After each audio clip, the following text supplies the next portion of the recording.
샬롬 성도 여러분 안녕하세요. 시편 23편으로 새해 문을 여는 기도의 5번째 시간입니다.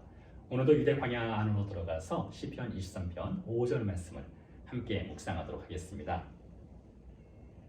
주께서 내 원수의 목전에서 내게 상을 차려주시고 기름을 내 머리에 부으셨으니 내 잔이 넘치나이다. 아멘. 다윗은 어린 나이에 선지자 사무엘을 통해서 기름 부음을 받았습니다. 그때 다윗의 나이가 12살에서 15살 사이였을 거예요. 그리고 30살이 되었을 때 적어도 15년 이상이 지난 후에 이스라엘의 두 번째 왕이 되지요. 그 15년에서 15년 이상의 삶의 그 시간들이 다윗에게는 결코 쉽지 않은 시간이었습니다. 사실 사망의 음침한 골짜기와 같은 그 삶의 길을 다윗이 지나왔습니다. 다윗이 어린 나이에 골리앗과 싸우지 않습니까? 드라마틱하게 다윗이 이겼습니다. 그러나 그것은 생명을 건 전쟁이었죠. 사울이 다윗을 군대 장관으로 삼습니다. 그때 다윗의 나이가 10대 후반에서 20대 초반이었습니다. 전쟁터를 누벼야 했습니다. 칼과 창을 들고 적들과 싸워야 했습니다. 그러니 그건 역시 생명을 건 전쟁이었죠. 생명을 내놓고 전쟁을 할 수밖에 없는 그 상황을 다윗은 거듭 지나왔던 것이죠. 그리고 20대 중반이 되었을 때에 적어도 5년 이상을 사울에게 쫓기는 도망자가 되어서 유대 광야를 헤매고 있습니다.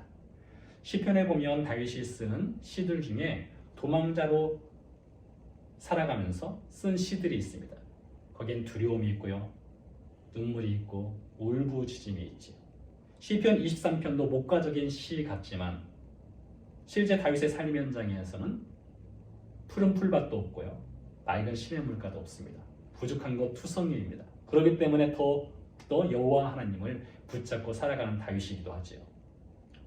4절 말씀, 어제 우리가 묵상한 대로 사망의 묻지만 골짜기, 다행히도 열린 골짜기이기 때문에 소망이 있지만 사망의 묻지만 골짜기의 삶, 이것이 다윗의 현실 아니겠습니까?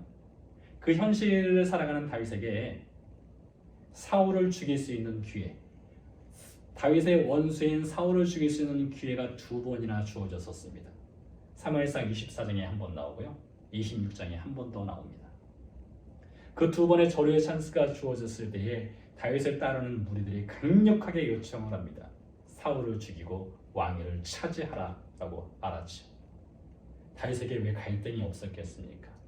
칼을 들어서 사울을 죽이면 왕관을 쓰는 기회를 얻게 되는 것입니다. 그 누구 하나 다윗을 비난할 사람은 없을 것입니다.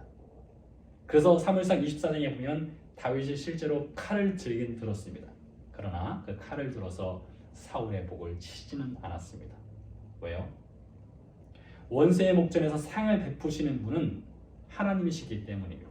다윗 스스로 상 차리지 않겠다 이것입니다.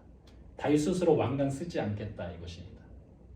기회가 주어졌지만 그 기회가 하나님의 뜻과 하나님의 방법, 하나님의 때가 되기를 다윗은 기다렸던 것이죠. 그렇게 하나님의 때와 하나님의 방법대로 기회를 잡았을 때 이어서 다윗이 말합니다.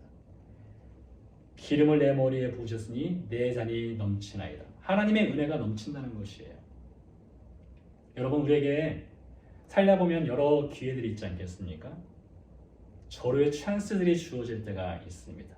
저에게도 있고 여러분에게도 있었고 앞으로도 있을 것입니다. 그 모든 기회들이 다 좋은 것은 아닙니다. 때로는 우리의 방법과 우리의 뜻과 우리의 계획에 보기에는 너무나 좋아서 그것을 꼭 붙잡고 싶은 것들이 있을 거예요. 그때 한 스텝 뒤로 물러서야 됩니다. 그리고 하나님의 때와 하나님의 방법과 하나님의 뜻을 구하는 기도가 필요하죠. 잠언서 14장에 보면 이런 말씀이 있습니다. 어떤 길은 사람의 보기에는 좋게 보이나 필경은 멸망의 길이라고 말하고 있죠.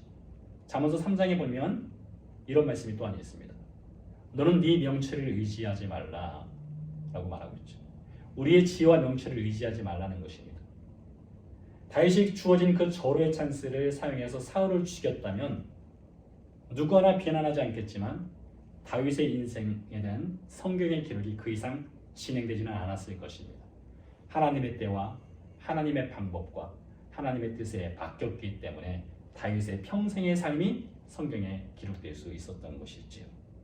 여러분, 2021년을 살아가면서 우리의 때가 있고 우리의 방법이 있고 우리의 뜻이 있을 때에 한 스텝 뒤로 물러서서 그것이 여호와 하나님의 때인지 하나님의 뜻인지 하나님의 방법인지를 겸손하게 구하시기 바랍니다. 유대 광야 안으로 들어가세요. 그리고 무릎을 꿇으세요. 하나님의 뜻과 하나님의 때를 기다리시기 바랍니다. 그러면 하나님께서 직접 상을 차려주십니다. 기름을 부어주시고 은혜의 잔이 넘치도록 해주실 것입니다. 기도하시겠습니다. 살아계신 아버지 하나님, 감사와 영광을 주 앞에 올려드립니다.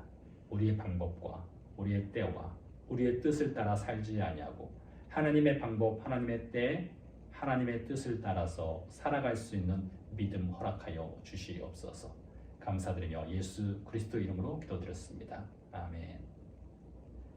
이어서 교회 공동 기도 제목과 여러분 개인 기도 시간으로 들어가도록 하겠습니다.